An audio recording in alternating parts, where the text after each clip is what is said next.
మీతో మాట్లాడితే ఉన్న స్థలం లేచినబడి మీ రెండు చేతులపై సాగి ప్రభు నడుగున తండ్రి మమ్మల్ని బలపరచండి తండ్రి. స్థిరమైన ప్రార్థన చూపులకు మేము రావాలి ప్రభా. తండ్రి సింహభూమిలో వేశారు, అయినా ఏ హాని కలగకుండా నువ్వు కాపాడావు ప్రభా. మమ్మల్ని కూడా కాపాడగలిగింది అయ్యా. దానిలో ఉండే ప్రాముఖ్యమైన లక్షణాలు నేర్చుకోవాలయ్యా తండ్రి. ఆ మరణపు భూమిలో దానిలో వెళ్ళినా అతనికి జీవాన్ని తెచ్చినట్టు ఈ రాత్రి కూడా మమ్మల్ని అలాగే బ్రతికించండి అయ్యా తండ్రి. నేను ఆశ్రయించు వారు బ్రతుకుతారన్నట్లు, నేను ఆశ్రయించు వారు నూతన బలం పొందుతారన్నట్లు ఈ రాత్రి మమ్మల్ని బలపరచండి అయ్యా. మేము బలహీనమే ప్రభా, మేము జ్ఞానం లేనట్టు వారు మీరయ్యా, మేము శక్తి లేనట్టు వారు ప్రభా.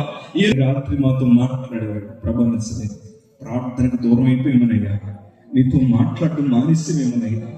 అవసరాల కోసమే ప్రార్థిస్తున్నాం మేము, మమ్మల్ని క్షమించండి అయ్యా తండ్రి. మా దినచర్య మారాలి, మా ఆలోచన మారాలి, మా పరిస్థితులు మారాలి. కేవలం మా అవసరాల కోసం ఎన్నాళ్ళు మేము ప్రార్థించాలి కానీ అయ్యో నీకు ఏది ఇష్టం అడగలేకపోయామయ్యా, నువ్వు ఏమి ఇవ్వాలనుకుంటున్నావు అడగలేకపోయామయ్యా. ఈరోజు అడుగుతున్నాం తండ్రి, మా ఆలోచన నశించాలి, నీ ఆలోచన మాత్రమే నెరవేర్చబడాలి. మా కోరికలు నశించాలయ్యా, నీ ఆలోచన నీ కోరికలు మాత్రమే బ్రతుకులు నెరవేర్చబడాలయ్యా. ఏసే శరీర క్రియలు లేపరచండి ప్రభా. పరిశుద్ధాత్మ దేవానికి వందనాలు తండ్రి. ఈరోజు ప్రార్థిద్దామా. ఆయన ఎండిన ఎముకలను జీవింపచేయగలిగిన దేవుడైనా, ఎండిన ఎముకలను జీవింపచేయగలిగిన దేవుడైనా పరిశుద్ధాత్మ దేవానికి వందనాలు తండ్రి. Thank you Jesus.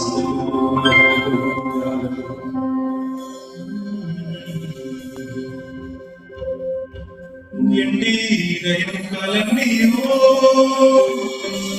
తిరిగి జీవింప, ఎండిన ఎముకలన్నీ తిరిగి జీవింపచేయుమయా. జీవనది నా హృదయములో ప్రవహింపచేయుమయా. జీవము లేక మనం ప్రార్థించండి, ప్రార్థించండి. నా హృదయములో ప్రవహింపచేయుమయా.